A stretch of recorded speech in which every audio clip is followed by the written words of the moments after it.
when you hurt, it's hard for you to be able to focus on something else because it's just, there's always pain. Welcome to Bench to Bedside, a weekly series of live conversations about recent advances in cancer, from the research bench to treatment at the patient's bedside.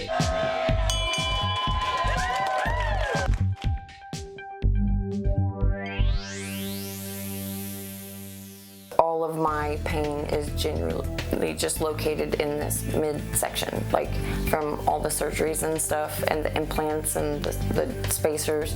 It causes a lot of pain. I get Botox injections in my sides, sometimes up across here in my back and down my shoulders. Treatment before this was just taking pain pills, muscle relaxers, stuff like that. But it just didn't, it was deeper than that. And a pain pill will wear off. Pain meds, I was just tired of taking them. Can we do something else?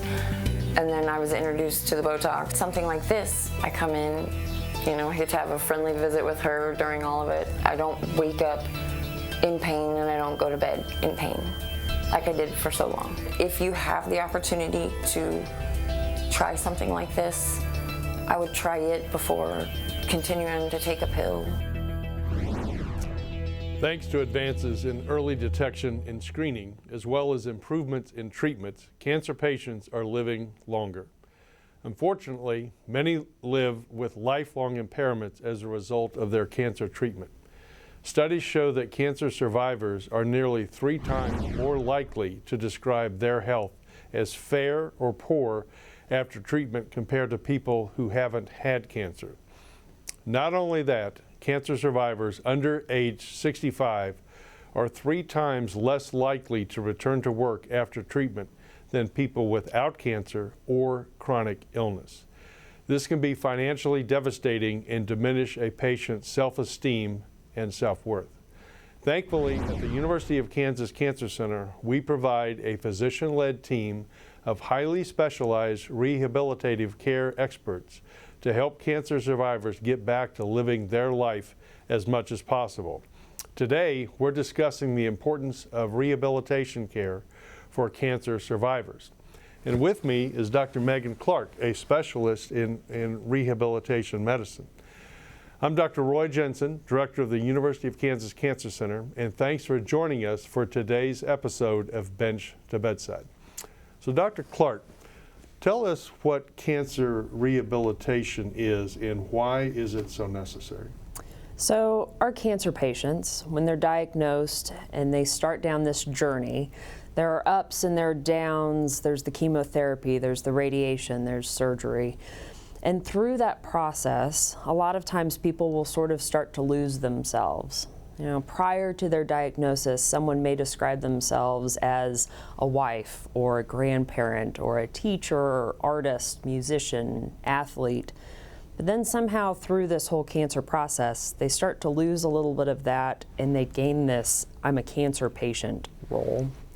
And so in my mind, cancer rehabilitation is really working at trying to help them become who they are again, really trying to work through those impairments or the side effects or the disabilities that they gain through that journey and getting them back to what they're passionate about or back to their role as a grandparent or a husband or a teacher or a runner. Mm-hmm.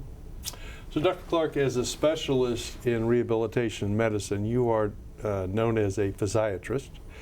Please explain kind of what a physiatrist is and what they do, and why is it important that our cancer rehab program is led by a physiatrist? So physiatry, or physical medicine and rehabilitation, is a medical specialty that really aims to enhance or improve functional impairments.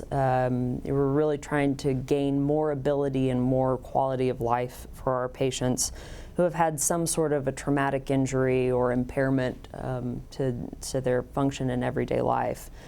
Physiatrists are neuromuscular and musculoskeletal experts, meaning that we work with bones and muscles and joints and nerves and ligaments and kind of how all those things work together to keep us up and running. So through that, we employ conservative treatments, things that patients can do for themselves or do at home. It's therapeutic interventions, it's medications, it's injections, it's all of those kind of non-surgical options that we use in order to address that. Now, through physiatry, we also in our training are experts in interdisciplinary team molding. So we work with all of those other, specialists, all of the other team members, really to be able to utilize all of the resources and optimize that patient experience and outcome. So for me, as a cancer physiatrist, my extra training, not just for the fun of extra years of training, but also really to be able to understand better the cancer diagnosis and then the treatments that we're putting these people through, how that impacts their life and what we can do to be able to make that better. Okay. So maybe could you go into the training that you received to get to your current position? All the years of fun. So after medical school, I did a surgical internship, and then I did 3 more years of physiatry residency or physical medicine and rehabilitation, and then did an extra fellowship in cancer rehabilitation. Okay. So when people think of rehabilitation, they often think of either physical therapy or occupational therapy, and certainly these services are part of our program. But what else do we offer in your complex of rehab services that maybe others don't? And why is it important that these treatments be personalized for each individual patient? Well, the physical therapy and occupational therapy is crucial, right? They play a huge role in these patients' life and in their function. So it's still a very important part. But it's not the only part that's sometimes a problem for these patients. So anyone who's been through the cancer journey, the patients and the family members and caregivers can probably tell you that it takes its toll head to toe, right? It's mind, body, and spirit that this impacts. And so a lot of times, depending on what that impairment might be, we have to start utilizing other services to address that. It can be our speech and language pathologists or swallow studies or nutritionists. Sometimes the dietitian is able to really give us a lot of help and kind of tricks and tools to be able to overcome some of those side effects people are experiencing. The nice thing also with KU and our cancer center is we have specialized medical disciplines that are, again, just focused on that cancer experience. So with rehabilitation, with our palliative care, with our psychology department, I think having that extra cancer understanding just makes that a better experience for the patient. So if you're just joining us, we're here with rehabilitation medicine specialist, Dr. Megan Clark, to discuss the importance of rehabilitation for cancer patients at the University of Kansas Cancer Center. Cameron Poindexter is here in the studio to take your questions, and remember to share this link with people you think might benefit from our discussion. Use the hashtag #BenchToBedside.